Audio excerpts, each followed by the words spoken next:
6လပိုင်းတလတာလုံးမှာချစ်မိတ်ဆွေဗုဒ္ဓဖူးသားသမီးတွေကဝမ်းပိုက်နဲ့ပတ်သက်တဲ့ယောဂါတွေဂရုစိုက်ရမှာဖြစ်ပါတယ်ဝမ်းပိုက်နာတာတွေအောက်နာတွေเนาะဝမ်းပြက်ဝမ်းလျှောယောဂါတွေဖြစ်တာတွေဝမ်းပိုက်မှာပေါ့เนาะအနာတွေအဖုအကျိတ်တွေဖြစ်တာမျိုးလေးတွေကြုံတွေ့ရတတ်ပါတယ်အဲ့တဲ့ကြောင့်မို့အစားတောက်စားတဲ့အခါမှာလည်းပဲသတိထားပြီးတော့စားဖို့လိုပါတယ်လက်တုပ်စားတာတွေကိုဂရုစိုက်ရမှာဖြစ်ပါတယ်ရှင်ဒူးနာခါနာနဲ့ပတ်သက်ပြီးတော့လည်းပဲဗုဒ္ဓဖူးသားသမီးတွေမှာအဖြစ်များတဲ့အတွက်ကြောင့်မို့6လပိုင်းမှာကျန်းမာရေးနဲ့ပတ်သက်ပြီးတော့အထူးဂရုစိုက်ပါလို့ဆရာမပွင့်နေခိုင်မှာမေတ္တာအစွမ်းထက်ပေးချင်ပါတယ်ရှင်သွေးသားနဲ့ပတ်သက်တဲ့ယောဂါတွေပေါ့နော်သွေးတိုးတာတွေ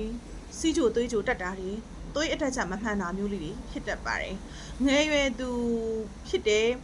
ဒါပေမဲ့ကိုပေါ့နော်သွေးတော့မဖြစ်နိုင်ဘူးလို့ယူဆလို့မရပါဘူးချစ်မိတ်ဆွေဗုဒ္ဓဖူးသားသမီးတွေအနေနဲ့6လပိုင်းမှာပေါ့နော်ခေါင်းအရမ်းမူးတယ်ခေါင်းမထူခြင်းကိုဖြစ်တာမျိုးတွေခေါင်းခဏကိုက်တယ်ဆိုလို့ရှိရင်တော့နီးစက်ရစေကန်းနေမှာသွားပြီးတော့မှသွေးအတက်ကြမမှန်တာမျိုးတွေသွေးစစ်တာမျိုးတွေပေါ့နော်ဒါတွေကိုဆရာဝန်နဲ့တိုင်ပင်ပြီးတော့ကျန်းမာရေးစောက်ရှောက်မှုတွေယူသင့်ပါတယ်လို့ဆရာမကမေတ္တာအစွမ်းထပ်ပေးချင်ပါတယ်ရှင်ချစ်မိတ်ဆွေဗုဒ္ဓဖူးသားသမီးတွေအနေနဲ့ပေါ့နော်ထီနဲ့ပတ်သက်ပြီးတော့ထီကံငွေကံတွေကောင်းစေဖို့အတွက်ပေါ့နော်အရဟံဂုံတော့35ခေါက်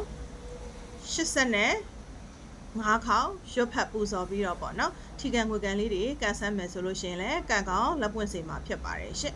မနဲ့စောစောပေါ့နော်အိမ်ဖျားမှာကော်ဖီတစ်ခွက်ကိတ်မုတ်6ချက်ဖျောင်းနိုင်အဖြူရောင်ပေါ့နော်9တိုင်းထွန်းပြီးတော့ဂုံတော်9ပါဗတိတလုံးချစိတ်ပေးရမှာဖြစ်ပါတယ်အရဟံတလုံးချတမတမုတ်တော်ဝိသစရဏတန်ပန်တော်တုကတ်တော်အဲ့လိုတလုံးချလေးနဲ့ဗတိ9ပါစိတ်ပြီးတော့လိုရာစုတောင်းရမှာဖြစ်ပါတယ်6လပိုင်းတလတာလုံးဒီဗတိစိတ်နည်းလေးနဲ့စိတ်ပြီးတော့ပေါ့နော်ကိုဖြစ်ချင်တာလေးကိုလေးလေးနက်နဲ့တစ်ခုပဲစုတောင်းမှာကျန်တာကတော့စုတောင်းစရာမလိုပါဘူးသူအလိုလို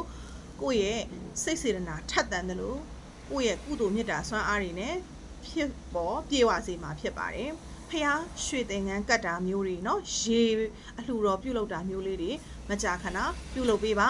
ငှက်အစာအာဟာရကျွေးတာတွေခွေးအစာအာဟာရကျွေးတာလေးတွေမကြာခဏပြုတ်လုပ်ပေးပါငွေကြေးလက်လာပါတွေပွင့်လန်းပြီးတော့ကံကောင်းလက်ပွင့်စေမှာဖြစ်ပါတယ်ရှင့်ဆမပွင့်ချင်းခိုင်ရှိမှာဗေဒင်မေးခြင်းနေဆိုလို့ရှိရင်တော့90ရာခိုင်နှုန်းအသေးစိတ်တိကျမှန်ကန်စွာနဲ့ဟောပြောစစ်ဆေးပေးပါတယ်ဆမရှိမှာဘိုကင်လေးများတဲ့အတွက်ကြောင့်မို့ဘိုကင်ဒိတ်အချိန်လေးတော့အနည်းငယ်လေးစောင့်ပေးရပါတယ်ရှင့်ချစ်မိတ်ဆွေ9ရက်သားသမီးရှင်တွေဖွားများအားလုံးတို့ရဲ့ကောင်းကျိုးချမ်းသာအဖျားကိုလိုလားတောင်းတတဲ့အတွက်ကြောင့်မို့